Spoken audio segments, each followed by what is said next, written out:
Today, we're diving into the story of a man who, really, more than almost anyone, shaped the world we live in.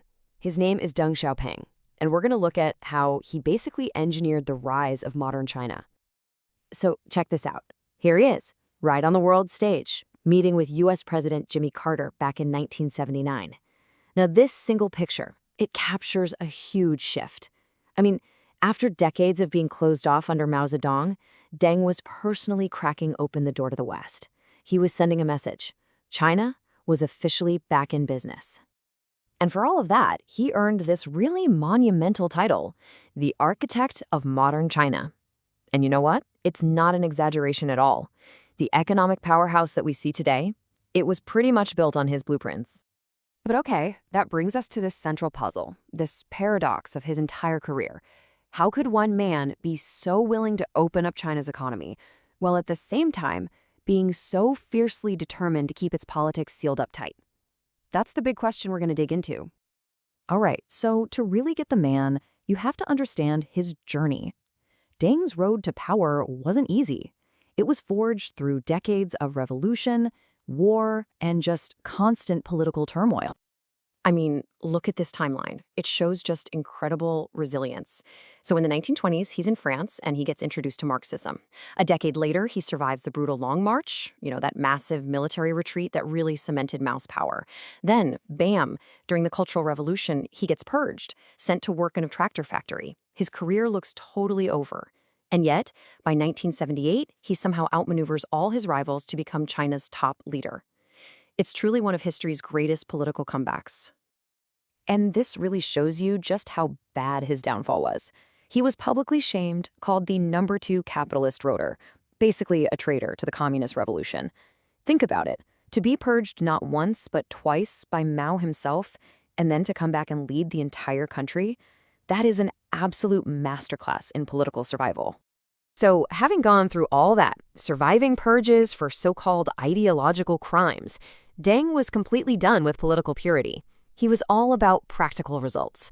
As soon as he got power, he launched the core of his legacy, a truly radical economic transformation that would change not just China, but the entire world, forever. Okay, so this was his big strategy. It was called reform and opening up. What did that mean? Well, he started introducing market incentives. He set up these special economic zones to pull in foreign money, and he plugged China right into the global economy. This was a complete 180 from Mao's style, which was all about self-reliance and the state controlling absolutely everything. And this one quote, sums up his entire philosophy perfectly. It doesn't matter whether a cat is black or white, if it catches mice, it is a good cat. See, Deng was a total pragmatist. He couldn't care less if a policy looked capitalist or socialist. The only thing that mattered was, did it work? Did it deliver economic growth? If it caught mice, it was a good policy. Simple as that. So his whole plan zeroed in on 4 key areas for a major overhaul: agriculture, industry, science and tech, and the military. In his mind, these were the 4 big pillars that would hold up a brand new, modern, and powerful China. And he laid out this just incredibly ambitious long-term game plan. Step 1, double the country's economic output. Step 2, quadruple it. And step 3, by the year 2050, become a medium-developed country. Now, these weren't just some vague political promises. Nope, these were concrete goals with a hard timeline. And the results? They were absolutely stunning. That second step, quadrupling the 1980 GNP, was supposed to happen by the year 2000. Well, China blew past that target in 1995, 5 years ahead of schedule. It was clear an economic miracle was officially underway. But, and this is a huge but, this economic miracle had a dark side, a really harsh political reality. Because even as China's markets were flying open, its political system, that stayed firmly shut, controlled by Deng with an absolute iron fist. And this right here was the central contradiction of his entire rule. It's like 2 sides of a coin.